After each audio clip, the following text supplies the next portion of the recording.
you might be interested to know that on TradingView, and you can do this with a free account, I believe, and also if you have like the lowest tier or any of the tiers for TradingView, but I'm almost positive it's on the free account too. So let me know. But if you go to the trading panel on the bottom of the TradingView window and you go to paper trading, brokerage simulator by TradingView, you can actually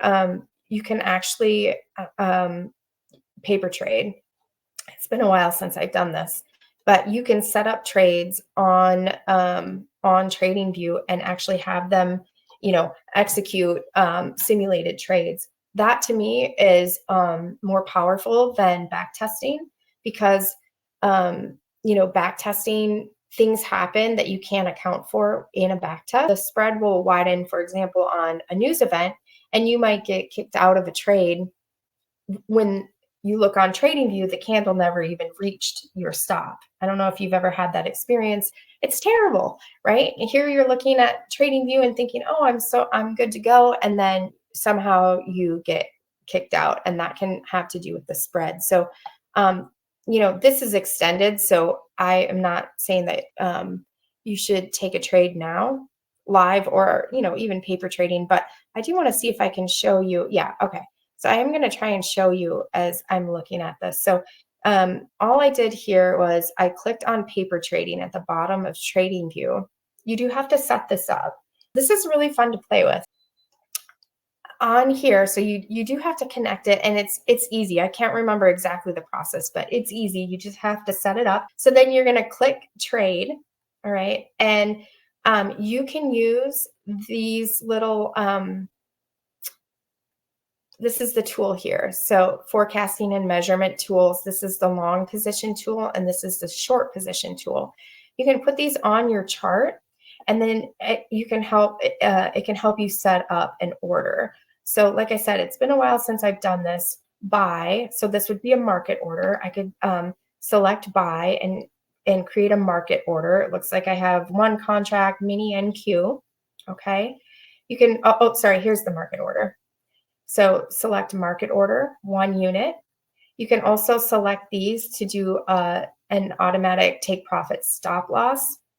So either based on the ticks or based on the price, based on a dollar amount. So if you want to, like risk 1 as in 100 to make 3, so 300, maybe I set up the trade like that. Okay. You can do a limit order. Market order.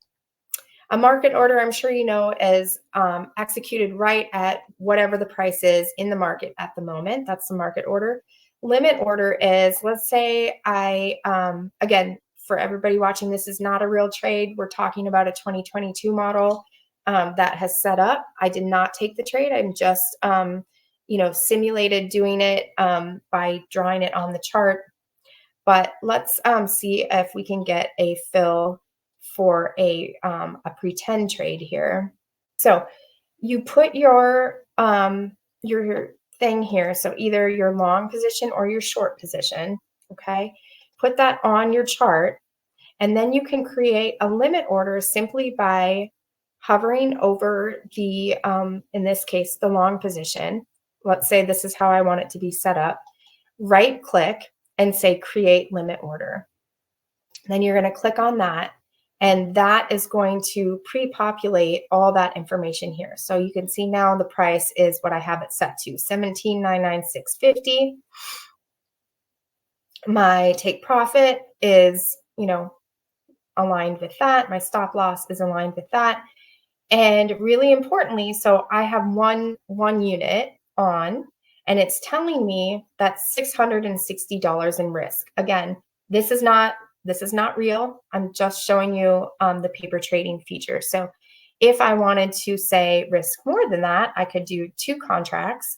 And now it's saying, okay, that's $1,320 in risk, 1.32%. I think when you set this up, I think I have like a simulated $100,000 or something like that. Yeah, $100,000. Also, I'll talk about this in a minute. You can reset that balance to whatever you want. So let's say, you know, $100,000 is not the account that you're going to be trading with, and you really, you know, you want to practice trading with whatever the amount is. Maybe it's a $50,000 TopStep account or something like that. You can come in and change your balance. Let me see if I can remember how to do this on the fly here. Trade settings, maybe.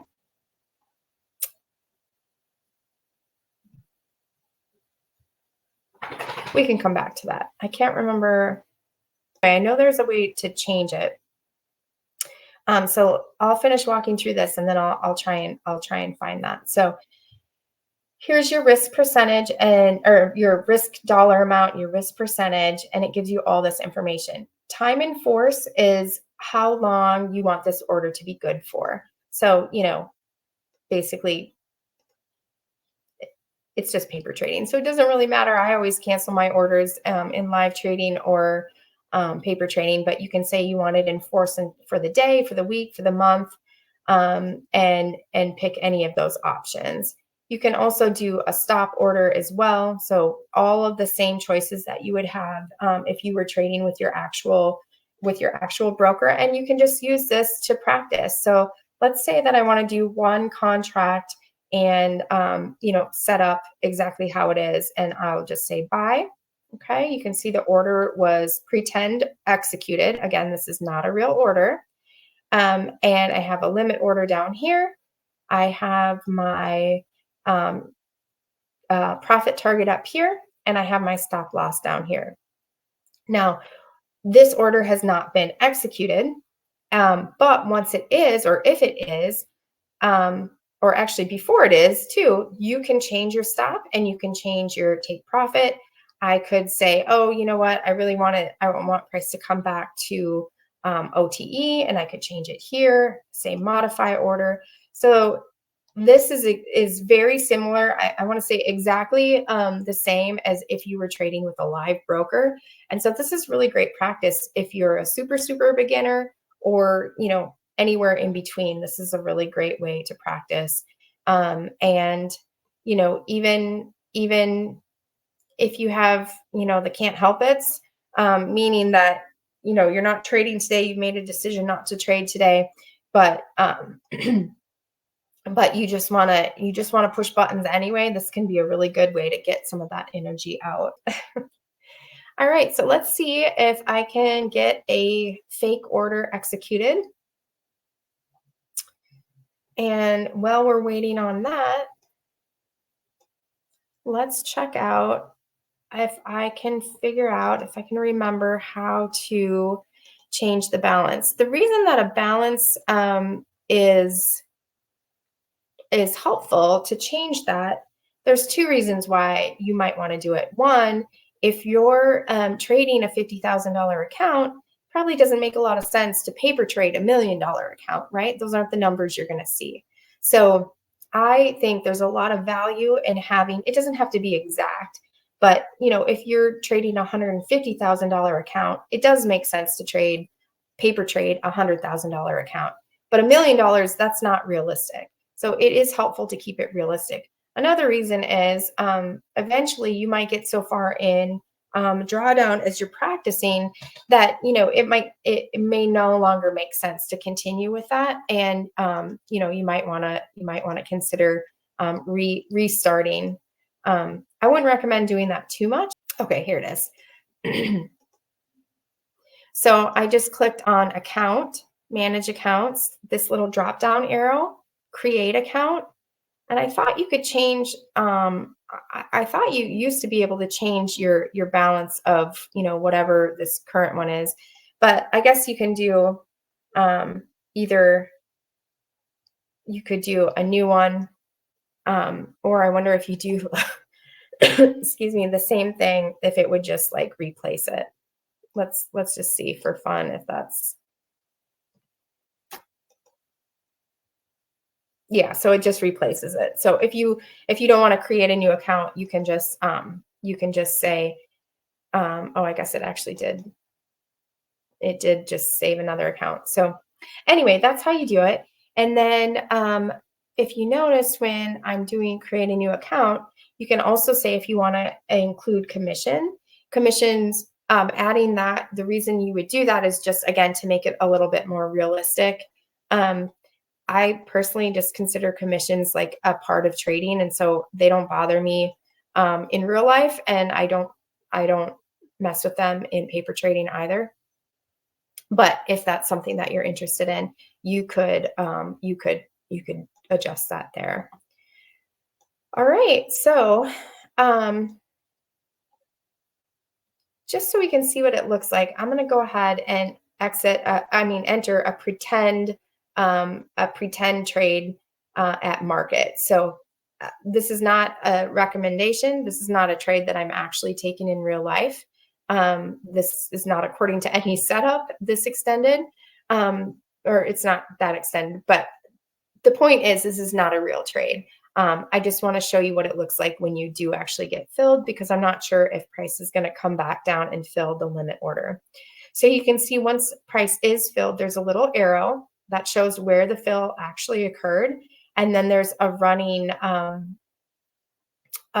balance here that lets you see how you're looking. Now, keep in mind, because I did a market order and I did not put in a take profit and stop loss, I do not have a market order. I do not have a profit target on for that order. So you're going to come up to the chart. Let's say I want to put it here. Okay, you can see where my cursor is. Right click, and you can go to trade and sell NQ, buy NQ, create new order. Okay, so there you go. That's what it looks like. I would encourage you to try this out and practice trading on it. I personally think that doing forward testing, simulated forward testing, is more helpful and more impactful than back testing. That's, my opinion. Maybe others would disagree with that, but I spent copious amounts of time back testing, and what I realized was it was not as effective as trying to do it in real time and that's what forward testing is. A little bit of a misnomer. It's testing in real time. This is paper trading, but it's really helpful to test your strategy, test your execution in real time using money that is not real. So it doesn't matter if you win or lose, and you can always reset your account. Also helps you practice the trades with less emotions. So sometimes people will say that forward testing in paper trading is not beneficial because there are no emotions associated with trading. I actually disagree with that.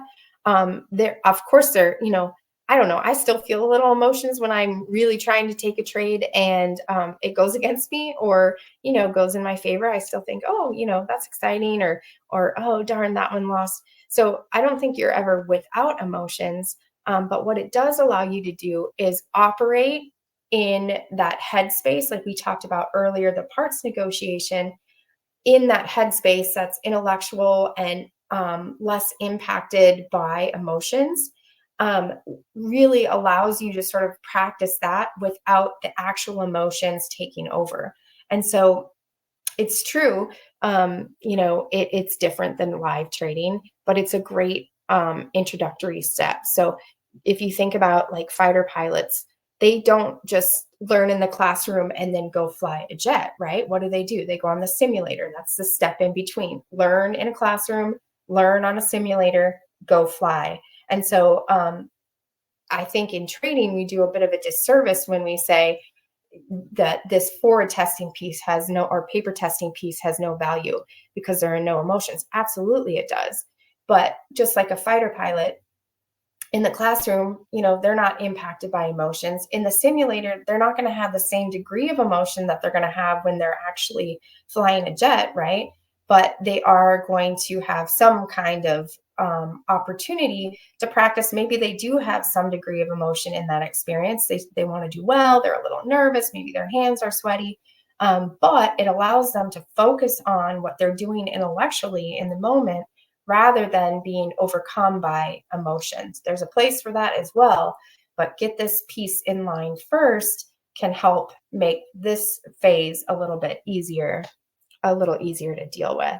As you can see, never actually got filled. So at this point, I will go ahead and exit this this limit order and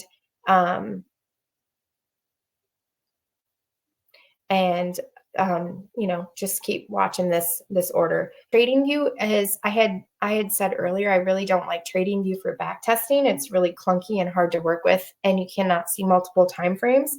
However, I do love it for forward testing and for paper trading. And I think paper trading and forward testing is much more valuable than back testing anyway. I personally don't really, again, I've done tons and tons of back testing. And if I could get those 2 years back, I definitely would. I think your time is better spent looking back and seeing what concepts worked in time, but not getting caught up in testing, you know, the minute details of a back test. That's already happened. Move on to the forward testing piece where you can really, you know, like this is a great example. We found a trade in real time. I'm not trading today, but this is a perfect 2022 model setup. And had we taken this trade, I just barely would have gotten filled. This was where, you know, we talked about the 62% retracement would have gotten filled. And you can see almost on 1 to 3 at this point. Hey, stop. At 1 to 3 at this point. My dog is saying, hey, it's time to get off, time to go for a walk before it rains.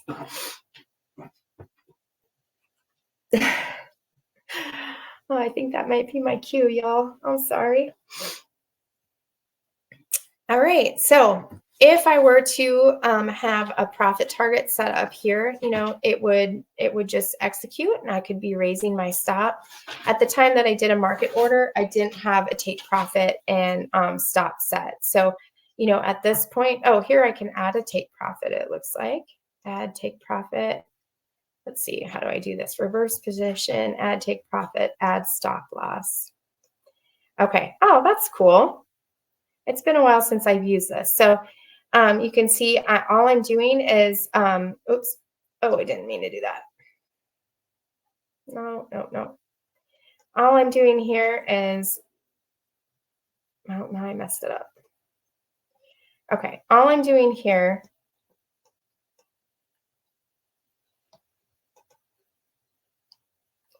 is hovering over this, you know, little box, hovering over it. And you can see when that happens, these 3 options pop out. This is to reverse the position, add a take profit, and add a stop loss. Wow, this is so nice and easy to use. I should start trading on here instead of Trade8 because Trade8 is